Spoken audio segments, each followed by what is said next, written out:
Learning is actual goal of life.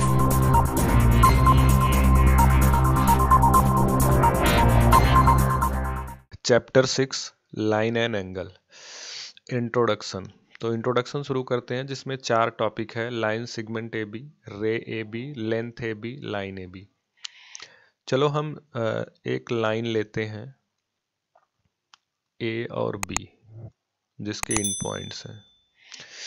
तो अगर ये एक लाइन है, अगर हम लाइन सेगमेंट ए बी लिखते हैं तो इसका जो सिंबॉलिक साइन है वो है ए बी के ऊपर एक लाइन खींच दो। अगर एक लाइन है तो इसका मतलब है ये एक लाइन सेगमेंट है।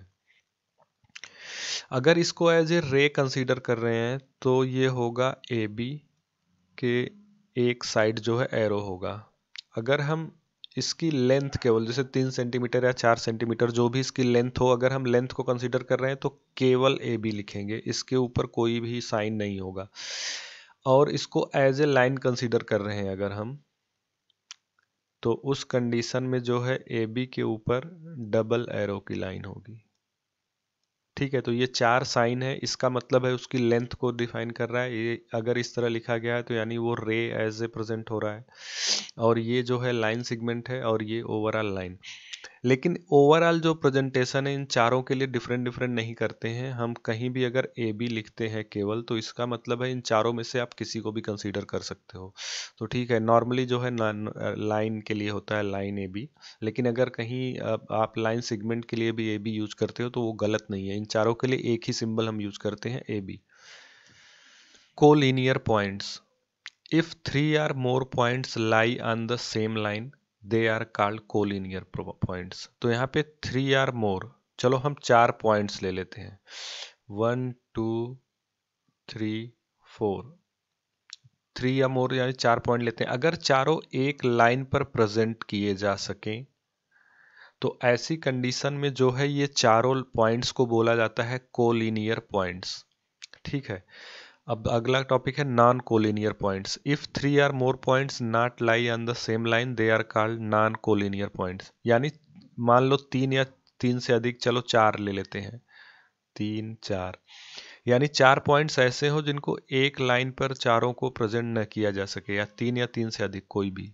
तो ठीक है, ऐसी कंडीशन में ये चारों पॉइंट कहलाएंगे नॉन कोलिनियर पॉइंट्स। अगला टॉपिक है एंगल। एंगल जो है आर्म्स और वर्टेक्स से मिलकर बनता है। तो देखो ये एक एंगल है थीटा, और ये दोनों जो है इसके आर्म्स हैं, और इस पॉइंट को बोला जाता है वर्टेक्स। ठीक है, और ये थीटा जो है एंगल है। अब जो है डिफरेंट डिफरेंट एंगल को डिफाइन करते हैं। सबसे पहला है एक्यूट एंगल। एक्यूट एंगल यानी लेस देन 90 डिग्री, यानी ऐसा एंगल जो कि लेस देन 90 डिग्री हो। तो ठीक है, इसमें दिख भी रहा है लेस देन 90 डिग्री है। अगर कोई एंगल लेस देन 90 डिग्री है तो उसको एक्यूट एंगल बोलेंगे। दूसरा है राइट एंगल, यानी ऐसा एंगल जो 90 डिग्री का हो, यानी यहाँ पर जो थीटा है वो 90 डिग्री का है। तीसरा है इसका ऑब्ट्यूस एंगल, यानी ऐसा एंगल जो 90 से बड़ा हो लेकिन 180 से छोटा हो, यानी यहाँ पर जो थीटा है वो इज इक्वल टू है ग्रेटर देन 90 डिग्री और लेस देन 180 डिग्री। फोर्थ है स्ट्रेट एंगल। स्ट्रेट एंगल जो है एग्जैक्टली 180 डिग्री का होता है। इसमें कहीं भी कोई भी एक पॉइंट ले लो और यहाँ पर जो एंगल बनेगा, मान लेते हैं वो थीटा है, वो हमेशा 180 डिग्री का बनता है। यानी जो स्ट्रेट लाइन होती है वो 180 डिग्री का एंगल बनाती है, तो उसको बोलते हैं स्ट्रेट एंगल। पांचवा है रिफ्लेक्स एंगल, यानी ऐसा एंगल जो 180 डिग्री से बड़ा हो और 360 से छोटा हो। तो इसमें देखो ये जो एंगल है, ये जो है अगर इसको हम थीटा लें और ये रिफ्लेक्स एंगल कंसीडर अगर करते हैं तो इस कंडीशन में थीटा की जो वैल्यू होगी वो ग्रेटर देन 180 होगी और लेस देन 360 डिग्री होगी। ऐसे एंगल को बोला जाता है रिफ्लेक्स एंगल। अगला टॉपिक है पेयर ऑफ एंगल्स। उसमें जो है पहला है कॉम्प्लीमेंट्री एंगल। कॉम्प्लीमेंट्री एंगल यानी ऐसे दो एंगल जिनका एडिशन 90 डिग्री हो। मान लो ये अल्फा है, ये बीटा है। अगर alpha plus beta is equal to 90 degree हो जाए तो ये दोनों एक दूसरे के कॉम्प्लीमेंट्री एंगल कहलाते हैं। यानी अगर हम ऐसे एंगल निकालना चाहें, कॉम्प्लीमेंट्री एंगल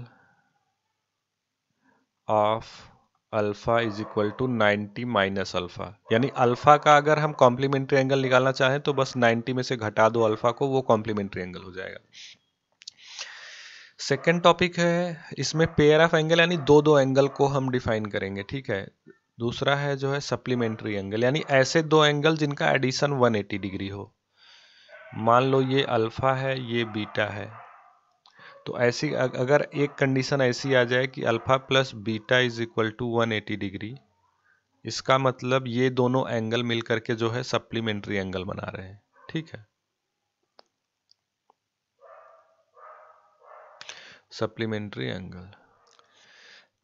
थर्ड है एडजेसेंट एंगल, यानी ऐसे दो एंगल जो एक दूसरे, इसमें एडजेसेंट एंगल में देखो खास बात ये होती है, पहले तो एक एंगल कॉमन होता है, दोनों एंगल में जो है एक एंगल कॉमन होगा और इसका वर्टेक्स भी कॉमन होगा। यहाँ पर जैसे देखो, मान लो ये थीटा है और ये एंगल बीटा है और इन दोनों का जो है वर्टेक्स सेम है, तो इसमें जो है वर्टेक्स जो है सेम होगा, सेम पॉइंट पर होगा, ठीक है। और जो है इसमें एक कॉमन आर्म होगी और नॉन कॉमन आर्म जो है वो इस कॉमन आर्म के दोनों साइड होगी, एक जो है इस साइड होगी और दूसरी जो है इस साइड होगी, ठीक है। तो ऐसे दो एंगल जो है एडजेसेंट एंगल कहलाते हैं। तो यहाँ पे थीटा और बीटा जो है एडजेसेंट एंगल है, ठीक है। तो here theta and beta are adjacent angle.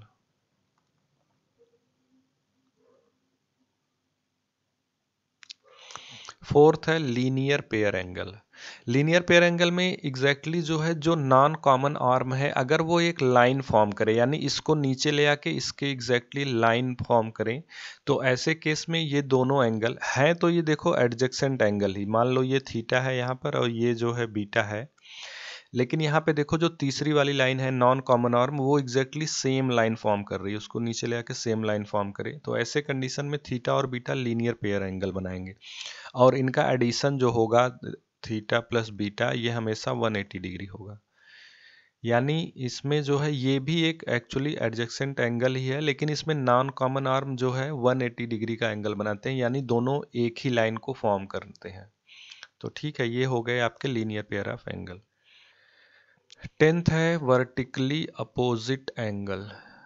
Vertically opposite angle देखो क्या होता है, अगर मान लो दो लाइन एक दूसरे को क्रॉस करें और एंगल ले लो, मान लो ये अल्फा 1, ये अल्फा 2, ये अल्फा 3 और ये अल्फा 4, तो वर्टिकली अपोजिट एंगल में यहाँ पे क्या है, ये अल्फा 1 जो है अल्फा 3 के अपोजिट है, तो यहाँ पे alpha 1 and alpha 3 are vertically opposite angle.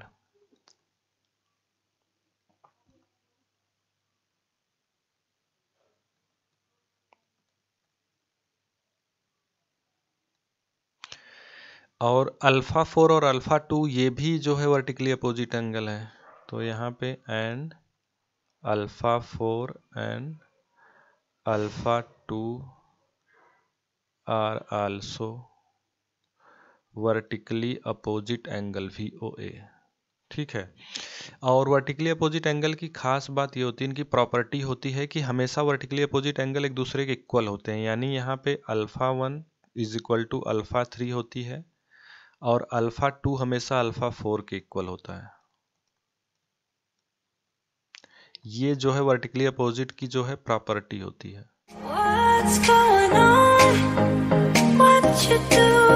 Axiom 6.1, if a ray stand on a line, then the sum of two adjacent angles so formed is 180 degree. इनका कहना यह है कि एक लाइन है वो, अगर मान लेते हैं ये A है, ये B है, इस पर मान लो कोई रे जो है फॉल कर रही है, ठीक है, मान लो C और D, तो इनका कहना ये है कि जो रे है यानी जो सम ऑफ टू एडजेसेंट एंगल है, यहाँ पे देखो एक एडजेसेंट एंगल ये अल्फा 1 है और मान लेते हैं ये अल्फा 2 है। तो इनका कहना यह है कि अल्फा 1 प्लस अल्फा 2 जो है ये 180 डिग्री होता है। और ये इसलिए होता है क्योंकि ये देखो एडजेसेंट एंगल में जो है दोनों जो अपोजिट आर्म है यानी नॉन कॉमन आर्म है वो एक लाइन फॉर्म कर रहे हैं। इस वजह से जब जब भी ये लाइन फॉर्म करेंगे तो ये एक्चुअली ये लीनियर पेयर ऑफ एंगल हो जाएंगे।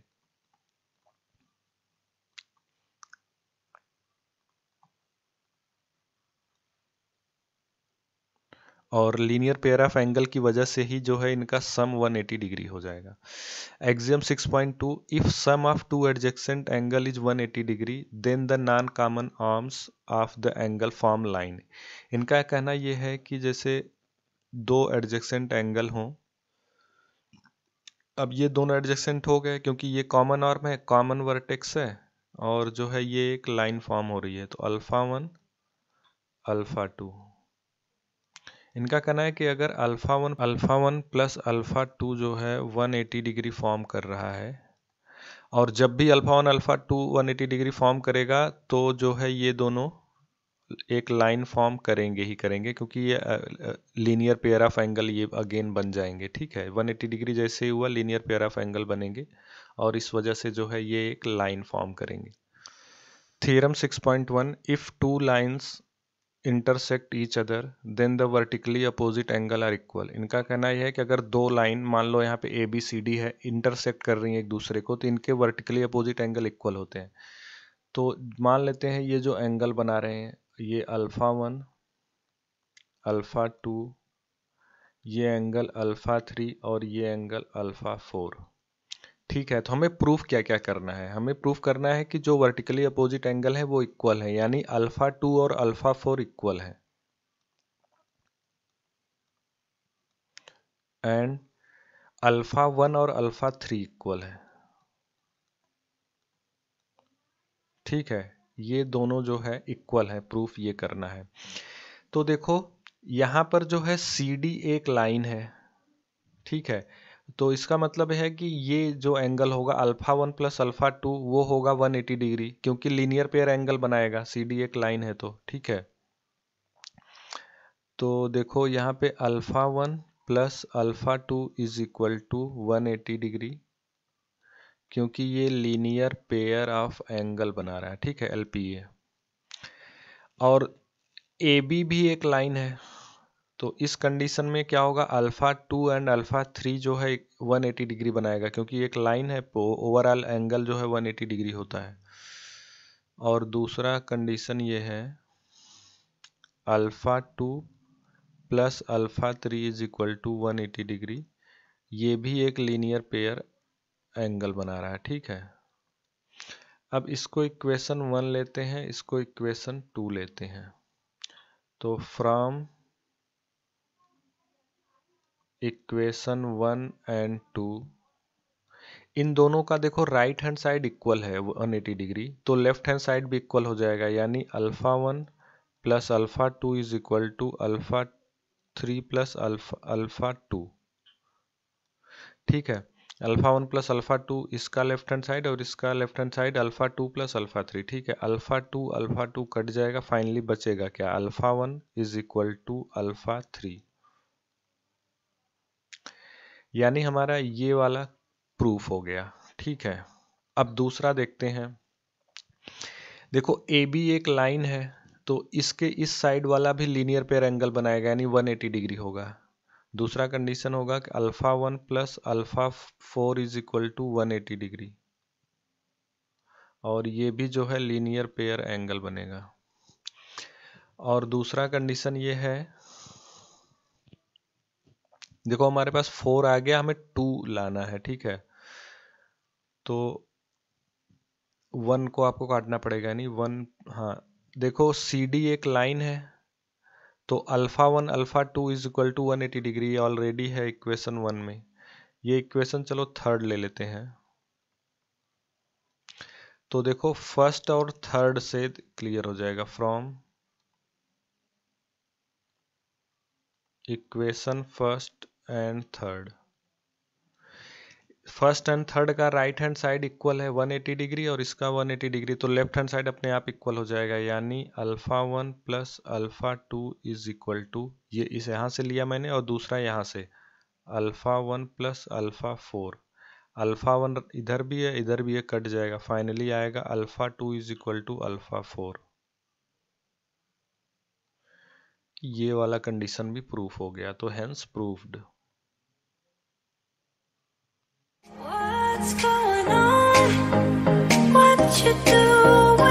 Example 1, in figure line P Q and R S, ये लाइन रही पी क्यू और दूसरी लाइन रही R S, intersect each other at point O.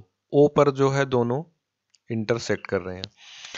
If angle P O R, यानी P O R ये वाला angle, and angle R O Q ये वाला एंगल, इन दोनों का रेशियो दिया है 5:7। फाइंड ऑल एंगल, सारे एंगल 1 2 3 4 पता करना है। तो देखो इसको मैं अल्फा 1 ले रहा हूं, इसको अल्फा 2, इसको अल्फा 3 और इसको अल्फा 4। तो देखो इसमें गिवन क्या क्या है, पहले ये देख लो। गिवन है एंगल पी ओ आर यानी alpha 1 ratio angle R O Q यानी अल्फा 2, ये दिया है 5:7। इसको दूसरे प्रोस्पेक्ट में लिख सकते हो, alpha 1 upon alpha 2 is equal to 5/7। ठीक है, वर्टिक इस जो है अपोजिट जो है मल्टीप्लाई कर दो, इधर हो जाएगा 7 alpha 1 is equal to 5 alpha 2। ठीक है, ये इक्वेशन हो गया, ये इक्वेशन 1 हो गया। ठीक है, मैंने जो है ये ऐसे मल्टीप्लाई कर दिया। ठीक है, इक्वेशन सॉल्व करने का तरीका होता है, तिर्यक गुणा हो जाता है यहाँ पर। अब देखो दूसरी कंडीशन ये है कि ये एक स्ट्रेट लाइन है, तो ये अल्फा 1 प्लस अल्फा 2 180 डिग्री बनाएगा। ठीक है, तो यहाँ पे लिखेंगे पी क्यू एक स्ट्रेट लाइन,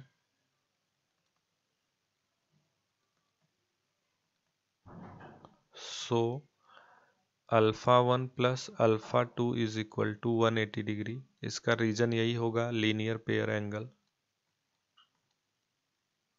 ठीक है, और जो है यहाँ पर जो है अल्फा 1 और अल्फा 2 के बीच रेशियो दिया गया है, तो अगर हम 5 से इस इक्वेशन में मल्टीप्लाई कर दें, इक्वेशन 2 हो गया, तो फाइनली इक्वेशन 2 मल्टीप्लाइड 5।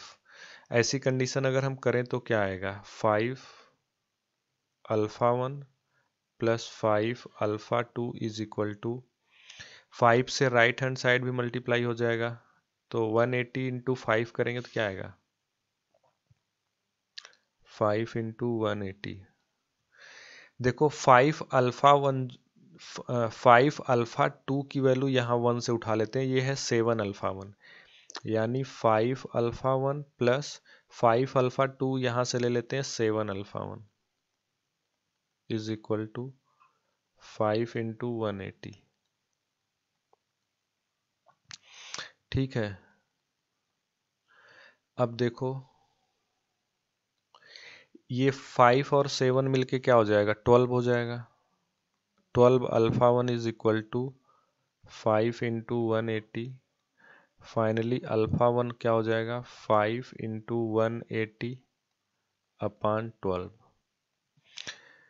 3 से मल्टीप्लाई कर दो, 3 से इसको काट दो तो आ जाएगा 60, और ये 3 4 जा, और 4 से इसको काट दो तो आ जाएगा ये 15, तो 15 पचे 75। फाइनली अल्फा 1 आएगा 75 डिग्री।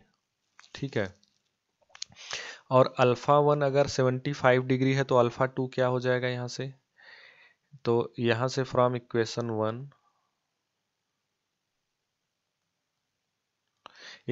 1 से देखो 7 इंटू अल्फा 1 की वैल्यू 75 है, is equal to 5 into alpha 2।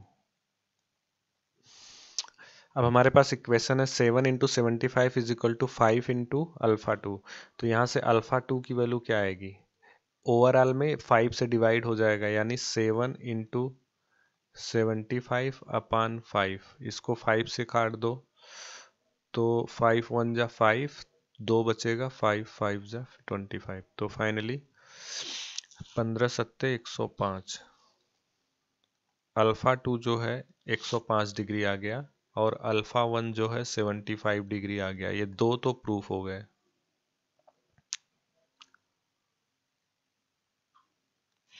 देखो अल्फा 1 अल्फा 2 आ गया। अब देखो यहाँ से अल्फा 2 जो है अल्फा 4 के इक्वल होगा।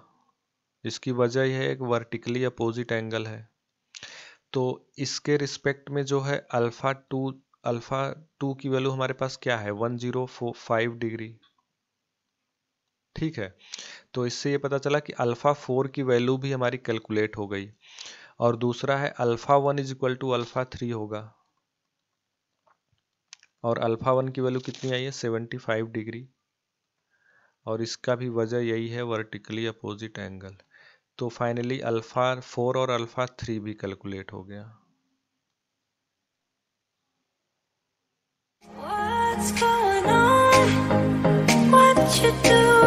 एग्जाम्पल 2, इन फिगर द रे OS, यहाँ पे OS की बात हो रही है, OS stands on line POQ, ये एक लाइन है, इस पर OS स्टैंड कर रही है। द रे OR एंड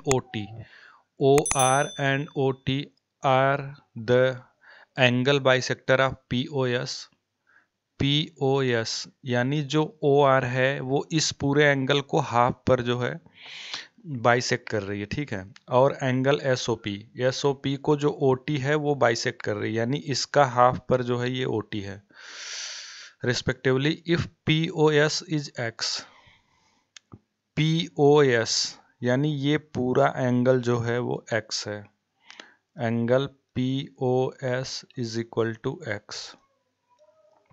अगर ये पूरा एंगल X है तो ये एंगल कितना होगा, X/2 होगा, और ये एंगल भी X/2 होगा कि नहीं, क्योंकि पूरा X है तो ये दोनों हाफ है, X/2 हो जाएगा। ठीक है, और हमें फाइनली फाइंड क्या करना है, एंगल ROT। ठीक है, ये जो है गिवन है, और फाइंड करना है एंगल ROT। अब देखो POS एक लाइन है, तो ये टोटल एंगल कितना है, 180। तो अगर ये इतना पूरा x है तो ये हम निकाल सकते हैं 180 माइनस एक्स, यानी angle SOQ is equal to होगा 180 माइनस एक्स, क्योंकि 180 में से अगर x घटा दें तो ये वाला एंगल आ जाएगा। अब यहाँ से देखो ये वाला एंगल जो जितना आया है उसका हाफ ये है। ठीक है, जितना टोटल आया है, तो यहाँ से जो है एंगल SOT निकाल लेते हैं। एंगल SOT ये क्या होगा, टोटल का हाफ होगा। टोटल हमारा ये है 180 माइनस एक्स, तो यहाँ पे कर देंगे 180 माइनस एक्स अपॉन 2। ठीक है, अब देखो हमें चाहिए क्या, एंगल ROT। तो ROT की वैल्यू निकालते हैं। ROT होगा एंगल ROS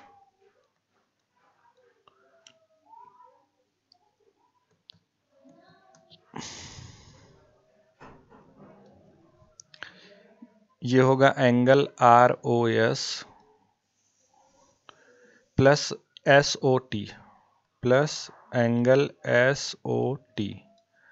अब यहां से देखो ROS कितना है, X/2 है, प्लस SOT कितना है, ये रहा एंगल 180 माइनस X/2 होल के बाई 2। फाइनली ये देखो क्या आएगा, X/2 प्लस 180 को 2 से डिवाइड करोगे तो 90 आएगा, और माइनस X/2। ठीक है, मैंने इस 2 को डिस्ट्रीब्यूट कर दिया इस पर और इस पर। फाइनली ये पॉजिटिव है, ये निगेटिव है, कट जाएगा, आंसर आ जाएगा 90 डिग्री। ये हो गया आपका answer. Example 3, in figure OP, OQ, OR और OS आर 4 रेज। तो यहाँ पर O है, OP, OQ, OR और OS जो है 4 रेज हैं। Prove that angle POQ। चलो इसको हम मान लेते हैं अल्फा 1। एंगल QOR ये एंगल मान लेते हैं अल्फा 2। एंगल SOR यानी ये एंगल अल्फा 3 और एंगल POS है अल्फा 4। अब इनका जो एडिशन है वो प्रूफ करना है 360 है। तो इसमें किसी भी एक रे को, चाहे इसको यहाँ बढ़ा दो चाहे इसको यहाँ बढ़ा दो, किसी को भी बढ़ा दो। चलो मैं इस रे को जो है आगे बढ़ा देता हूँ और इसको नाम दे देता हूँ T। अब देखो ये TQ जो है स्ट्रेट लाइन हो गई, ठीक है। हियर TQ जो है वो एक स्ट्रेट लाइन है। स्ट्रेट लाइन होने का मतलब ये है कि इस तरफ स्ट्रेट एंगल बनेगा, स्ट्रेट एंगल यानी 180 डिग्री, और इस तरफ भी जो है 180 डिग्री। तो फाइनली देखो होगा क्या कि एंगल अल्फा 1 हम ऊपर 180 डिग्री ले रहे हैं, ठीक है। Alpha 1 plus angle POT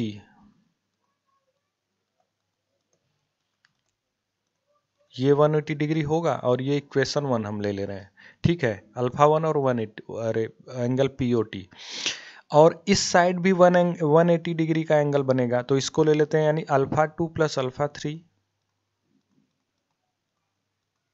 plus ये एंगल TOS ये इज इक्वल टू 180 डिग्री बनेगा। ये इक्वेशन 2 ले लेते हैं। फाइनली जो है हम इक्वेशन 1 प्लस 2 करेंगे। तो देखो होगा क्या, ये होगा alpha 1 plus angle POT plus angle alpha 2 plus alpha 3 plus angle TOS is equal to, हमने लेफ्ट हैंड साइड दोनों इक्वेशन का जोड़ दिया और राइट हैंड साइड जोड़ोगे तो 180 मिलके जो हो जाएगा 360। फाइनली देखो एंगल POT और एंगल POT और TOS यही है अल्फा 4, टोटल अल्फा 4 है ना ये। तो ये हो जाएगा alpha 1 plus alpha 2 plus alpha 3 plus ये दोनों एंगल मिल करके अल्फा 4 हो गए, इज इक्वल टू 360। तो ठीक है, हमने इसको जो है अल्फा 1 लिया था, दूसरे एंगल को अल्फा 2, इसको अल्फा 3 और इसको अल्फा 4 लिया था। तो फाइनली हमें यही प्रूफ करना था 360। तो ये जो है प्रूफ हो गया। आप चाहे तो इसको इस तरफ से भी लिख सकते हो, एंगल POQ समथिंग। तो hence proved. What's going on? What you doing tonight? 'Cause I wanna see what it's like. You decide.